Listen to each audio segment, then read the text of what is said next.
This year's rankings really are not a lot of surprises. I mean, the Nordics and the Asian Tigers continue to do very well. US and Switzerland right there in the middle of that pack. What I think is more surprising is how we're looking at some of the information, what really constitutes readiness.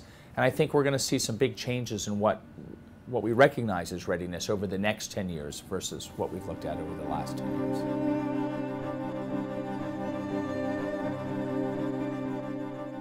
One of the big things we've looked at over the last 10 years is this notion of readiness. And readiness was a good measurement with the implication of impact. And over the last 10 years, the world has talked a great deal about how IT technology really affects social and economic growth.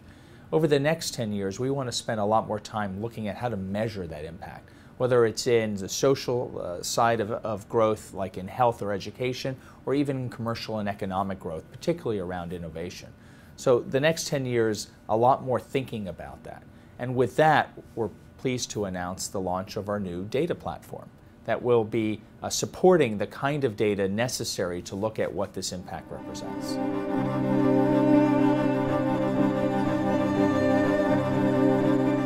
One of the fundamental ways this platform is going to change the way people look at IT impact data is by allowing them to bring a variety of different data sets to bear. What happens in any kind of research or study, whether it's business-led or academic-led, is you have these very narrow kind of viewpoints. And with today's platform technology for data mashups and visualization, we really have the ability of bringing data together in ways that we never thought about, and really allow everyone from the expert to the novice to really look at what this data might mean and put their own viewpoint and their own analysis in there. I think this will really open up our ability to really understand the impact and what we can do to both affect it positively and negatively.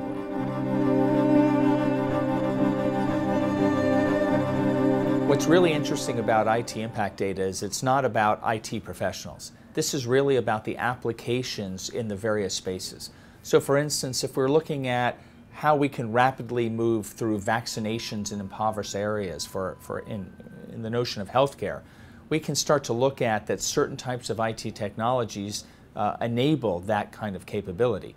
And if I understand how that happens and can measure its impact, it might help me with getting more donor dollars to do something. It might help me with getting the attention of maybe a large pharmaceutical company in being able to distribute better. And it could lead to overall improvement of health in a particular area. And understanding that and being able to measure in ways that are not just about the individual piece is really going to change how we look at what IT does and the impact it can have in society.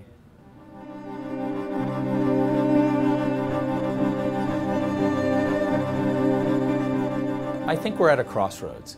I think for the last 10 years, the notion of IT and technology has been well established and effectively been distributed through most organizations and activities around the world. Now we're at the point of how to raise that up to the next level. And what we're seeing is this enormous amount of communication and data being created, and in ways that people can't process in their traditional forms. And so this notion of control under a single academic umbrella just doesn't make sense anymore. And certainly social networking is helping us understand that. So if we look at the timing, it's the ability to take advantage of this unbelievable explosion of data and put it within the context that allows lots of organizations to come together and share their information and really affect the impact that IT can have and really lead to improving the state of the world.